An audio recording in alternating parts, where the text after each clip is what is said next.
सारे नंबर्स आपके real number में।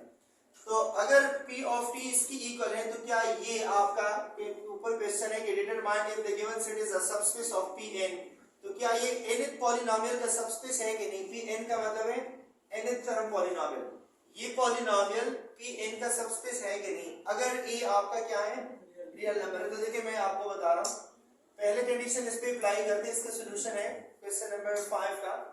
देखिए सबसे फर्स्ट कंडीशन इसके लिए क्या यूज करेंगे, कोई भी कंडीशन उठा, अगर मैं इसको यूं लिख लूं कि if a is equal to 0, क्योंकि 0 क्या है आपका रियल नंबर है, तो p of t is equal to a की जगह क्या रखेंगे 0 multiplied by t square is equal to 0। इसका मतलब है कि 0 p of t के अंदर है, क्योंकि इससे 0 आ रहा है ना। एक कंडीशन हमारी है कि 0 बिलोंग करेगा, तो यहाँ पे क्या आएगा, अगर 0 रख लो a की जगह, 0 को t स्क्वायर से मल्टीप्लाई करें तो फर्स्ट एक कंडीशन सेटिस्फाइड हो गया।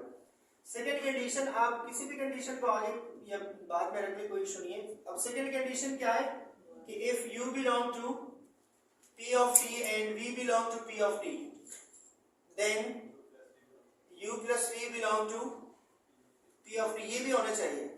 अब आपकी मर्जी बताएं, एक ही जगह कोई भी नंबर रख ले, डेसिमल, विदाउट डेसिमल, रियल, मतलब कोई रियल नंबर बताएं, क्या लिख लो, u क्या लिखें, let u is equal to 1 t square, और v सपोज मैं लेकर आऊं 0 या 3.5 t स्क्वायर, क्योंकि 3.5 भी रियल नंबर है, ये भी रियल नंबर है। तो देखिए ये भी आपका बिलोंग कर रहा है p ऑफ t में, और ये भी बिलोंग कर रहा है p ऑफ t में। अब दोनों ऐड करें, 1 प्लस 3.5 ये हो जाएगा 4.5 t स्क्वायर। 4.5 आपका क्या है रियल नंबर है ना, तो ये भी आपका वापस बिलोंग कर रहा है। अब अगर फॉर एग्जांपल इसके बाद जो क्वेश्चन है थर्ड नंबर पार्ट जो है, u belong to p of t and c is any scalar, कोई भी स्केलर उठाए, then c multiplied by u is must be p of t। अब u बताएं क्या लिखो, u को एक नंबर बता दे, u is equal to negative positive कोई भी नंबर है, -2 t square, and let c is equal to, suppose मैं c लिख रहा हूं, लेट 3.2 लिख रहा हूं, मैंने कोई डेसिमल नंबर उठाया। अब इन दोनों को जब मैं मल्टीप्लाई करूं, c dot u is equal to -2 किससे करें, -6.4 t स्क्वायर। अब 6.4 नंबर क्या है रियल नंबर है, तो वापस बिलोंग कर रहा है। अब अगर फॉर एग्जांपल ये कंडीशन, नेचुरल का होता, ये कंडीशन क्या होता, तो देखिए ये तो नेचुरल नंबर, चले मैं इसको नेचुरल कर लेता हूं, ये तो नेचुरल है, 2 क्या कौन सा नंबर है, अब इसको मैं मल्टीप्लाई करूं तो क्या ये नेचुरल है, नॉट सेटिस्फाइड हो जाएगा एकदम। अगर होल नंबर है तो होल नंबर के अंदर तो 0 है नहीं, अगर नेचुरल अगर है तो पहले ये भी नॉट सेटिस्फाइड है, क्योंकि नेचुरल में 0 है, जब 0 है नहीं तो 0 वेक्टर होता ही नहीं है इसमें, तो डायरेक्ट नॉट सेटिस्फाइड हो जाएगा। होल नंबर के लिए डेसिमल नहीं आएगा, तो इसलिए इन चीजों को बहुत आपने देखना है कि इसका क्या करना है, तो ये इसमें थोड़ा आपने जी कौन सा पॉइंट, ये नेचुरल होल नंबर नेचुरल। अगर फॉर एग्जांपल ये नेचुरल नंबर है और मैं लिख रहा हूं कि u is equal to 3t square, 3 natural number है ना, और c में लिख लो, let c is equal to कोई डेसिमल नंबर बताएं, सपोज 5.4 लिख रहा हूं मैं। अब इन दोनों को मल्टीप्लाई करें, 5.4 को इससे मल्टीप्लाई करें तो 16.2 t स्क्वायर आएगा। क्या ये नेचुरल है, नहीं है ना, इसका मतलब है कि does not belong to p of t, क्योंकि p ऑफ t में ऐसे नंबर है जो नेचुरल है, अब ये नेचुरल है नहीं तो नॉट सेटिस्फाइड हो जाएगा। इसी तरह से अगर नेचुरल है तो पहले ये कंडीशन सेटिस्फाइड नहीं होगा, क्योंकि नेचुरल के अंदर 0 है नहीं, तो 0 बिलोंग ही नहीं कर रहा, तो वो भी नॉट सेटिस्फाइड है। इसी तरह से अगर इवन के लिए देख ले, ऑड के लिए देख ले, तो बहुत सारे उसमें, तो ये चीज आपने देखना है कि कंडीशन क्या क्या है जी। सर सी की वैल्यू कुछ भी ले सकते हैं, कोई भी नंबर ले सकते, कोई सारे सी के लिए ट्रू होना चाहिए, एक के लिए भी नॉट ट्रू है, इसका मतलब है कि आपको क्वेश्चन जी हाँ, ए की वैल्यू तो आप रख लेते हैं, क्योंकि ए के लिए रियल गिवन है ना। अगर ए यहाँ नेचुरल होता तो ए सिर्फ नेचुरल नंबर उठा सकते हैं, अगर यहाँ पे होल नंबर होता आप सिर्फ होल नंबर उठा सकते हैं, लेकिन सी आप कोई भी नंबर लिख सकते हैं, और सी में आपने कोशिश वो नंबर करना है जिसपे आपको पता है कि नॉट सेटिस्फाइड की तरफ जा रहा है, सेटिस्फाइड वाले नहीं लिखना, ठीक है।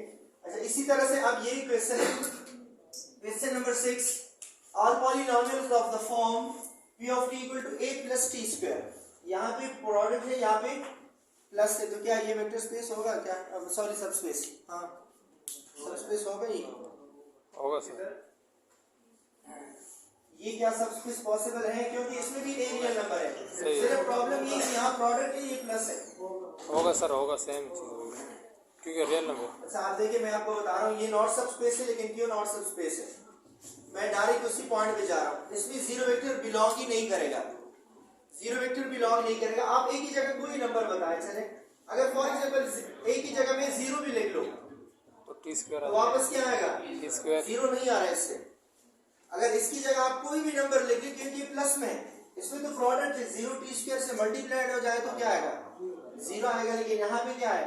एडिशन है, जीरो एड भी कर दे तो वापस ही वही टी स्क्वायर आ रहा है, जीरो नहीं आ रहा है। इसका मतलब है कि zero does not belong to, आप डायरेक्ट लिख ले, zero does not belong to p of t and p of t is not a subspace of, not a subspace of t and an polynomial का subspace नहीं है।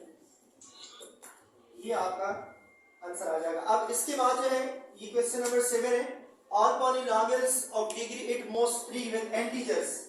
ऐसे polynomial आपने उठाना है जिसका हाईएस्ट डिग्री क्या होना चाहिए? 3 से आप नहीं जाएंगे। और इसके जितने भी कोएफिशिएंट्स हैं सारे कोएफिशिएंट्स आपके क्या होंगे? जैसे आपके तो कोएफिशिएंट, इसकी कोएफिशिएंट है ना, कोएफिशिएंट रियल नंबर है, यहाँ कोएफिशिएंट क्या है? इंटीजर्स है। तो क्या ये सबस्पेस है कि नहीं?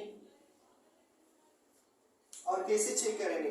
देखिए यहाँ पे मैं इसको एक्सप्लेन कर रहा हूँ। कोएफिशिएंट क्या होगा? ये क्वेश्चन नंबर 7 को देख लें। क्वेश्चन नंबर 7 में क्या है कि ये पॉलिनोमियल्स है at most of degree 3, highest degree 3। तो देखिए मैं पहले ही पॉलिनोमियल लिख के दे रहा हूँ। ये क्वेश्चन नंबर 7 का सॉल्यूशन है। फॉर एग्जांपल मैंने पॉलिनोमियल बनाया a(t³ + b(t²) + c(t + d) और आपका a, b, c और d तीनों कौन से नंबर्स हैं? ये आपके क्या हैं? इंटीजर्स। इंटीजर्स है, क्योंकि क्वेश्चन में गिवन है कि कोएफिशिएंट्स क्या हैं आपके? आपके इंटीजर्स क्या हैं? जितने भी कोएफिशिएंट्स हैं आपके इंटीजर्स होंगे। इंटीजर्स मींस कोई पॉजिटिव नंबर या कोई नेगेटिव, डेसिमल नहीं होना चाहिए। इंटीजर्स का पता है सबको? मतलब +1 2 3 up to infinity, -1 2 3 up to infinity, सारे इंटीजर्स में, लेकिन डेसिमल इंटीजर में नहीं। अब ये कह रहे हैं कि ये सबस्पेस है कि नहीं? तो बताएं ये है नॉट सबस्पेस है। हाँ क्यों? Sir zero zero plus minus 1 सब जीरो तो है नहीं सर, वो जीरो की कंडीशन सेटिस्फाई नहीं हो रही। नहीं हो रहा है, जीरो की कंडीशन जीरो तो है क्योंकि जी में कौन से नंबर है? Zero plus minus 1 plus minus 2 plus minus 3 up two plus minus infinity. Zero तो कंडीशन सेटिस्फाइड है, तो कोई फर्क। अगर मैं ए भी जीरो रख लूं, बी भी जीरो रख लूं, सी भी रख लूं, डी तो जीरो आ जाएगा। ये तो ट्रू है। कौन सा कंडीशन? मल्टीप्लिकेशन का नॉट सेटिस्फाइड होगा। अगर हम if u is equal to, आप बताएं क्या रख लें इसकी जगह? कोई ए बी सी डी की वैल्यू चेंज कर लें, क्या लिख लें? बताएं कोई नेचुरल नंबर, सॉरी इंटीजर्स बताएं, कोई इंटीजर बताएं। -4t³ plus suppose 5t² -3t -4 मैंने नंबर रखे, ठीक है।